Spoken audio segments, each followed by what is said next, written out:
happiness a learned behavior? Well, it's interesting. About 50% of happiness they think is genetically determined.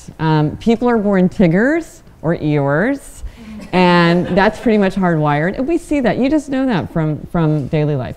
Then about 10 to 20% is things called life circumstances. So that's things like age, health, occupation, education, marital status. And then all the rest is very much influenced by the way that we think and the way that we act. And that's really where you can very significantly affect your experience. So I think a helpful way to think about it is that everybody has a range, and people's ranges are different. So some people might be like 7 to a 10, and that's just where they are naturally. And then some people are more like 5 to 8. But what we can do is, what can you do to make yourself up at that top part of your range or push yourself down to the bottom of your range just by the way that you think and you act? Because I think you can't completely control it, but you can significantly affect it. What is it about what you're writing about that is connecting with people? Somehow people were able to learn about themselves through my experience, and that's what they really wanted, was, you know, to figure out, well, what did they need to do differently, or how could they think about their own lives differently. But why are we struggling or so self-conscious about happiness today? I think there's like a couple different things that are happening right now that contributed to that. First is there's a lot of academic work on happiness and sociology work, and even, you know, economists are studying it, governments are studying it. So there's a lot of information that's coming out that's creating fodder for people to talk about. So I think that's part of it. But I also think, you know, even though we feel like we live in a time of upheaval and uncertainty, really in a historical way, we live in incredible security and prosperity, like compared to, you know, basically any place else in the world in any other time in history. And so to me, it seems very natural that when people aren't worried about, you know, food and shelter and the basics, then they turn their mind to higher things. And to me, that seems appropriate. It's like, what would you want people to be thinking about? You want them to be thinking about, am I connecting with the people in my life? Am I satisfied in my work? You know, does my life reflect my values? So to me, it doesn't seem self-indulgent. It seems like the right thing for people to be thinking about, because they aren't worrying about how the gophers are eating all the seed crops that Paul just put down, you know, yesterday or something. So, so I think part of it is that people have the freedom to think about transcendent matters. I was just trying to imagine what it would be like to live with you, because seriously, she It's makes these kind of task-oriented months where you are really specific. My God, you are disciplined. How do you do it?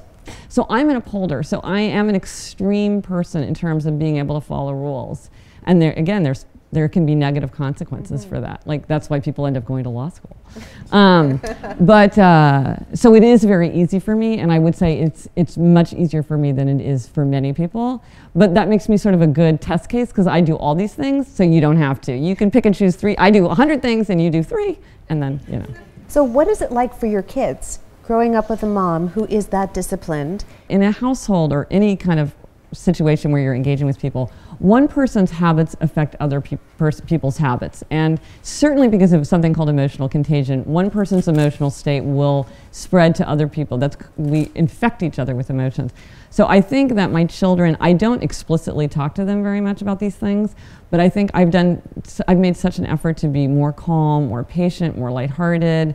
And I think that because I'm more patient and calm and lighthearted, they're also calmer and more lighthearted. And because I try to keep my habits, like I make a big effort to go to sleep on time so I'm well rested. I try to make sure I don't let myself get too hungry. I try to make sure that I set aside quitting time. We were talking about the importance of the habit of leisure and giving yourself quitting time and feeling like you're really engaging with your family, that you're not always just distracted.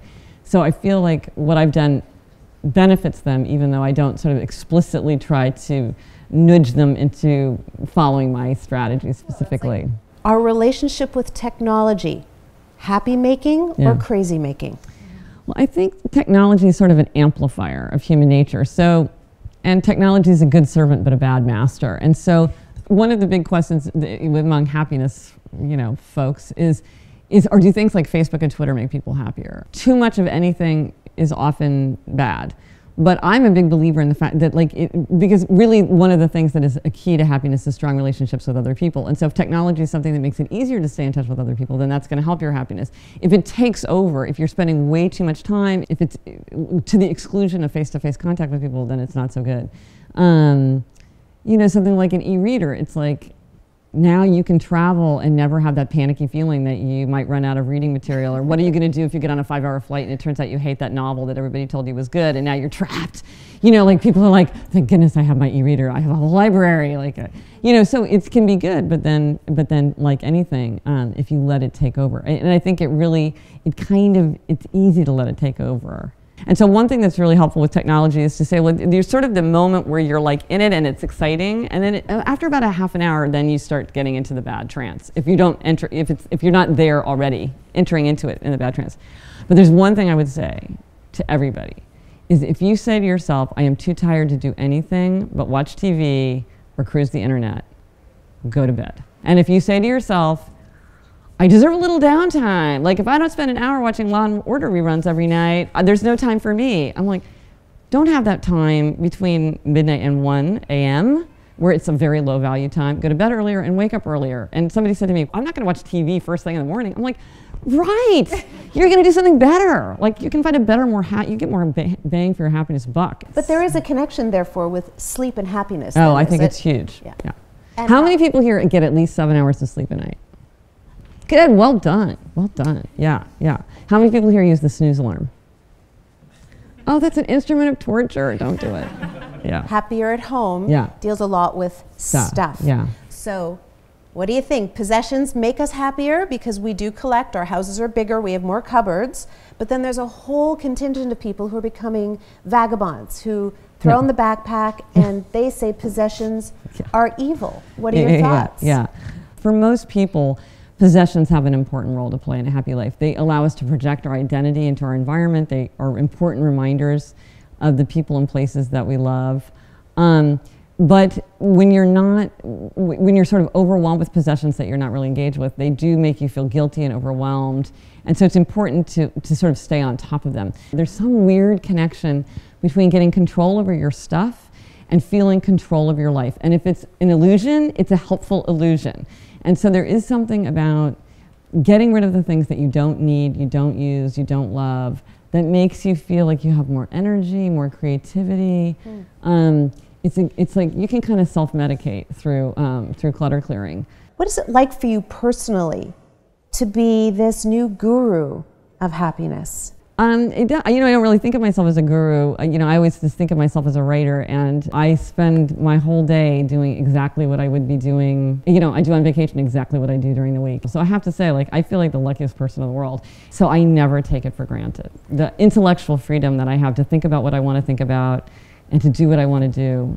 I mean, I never cease to be grateful that I have the opportunity to do that. Seems to make you very happy. It does.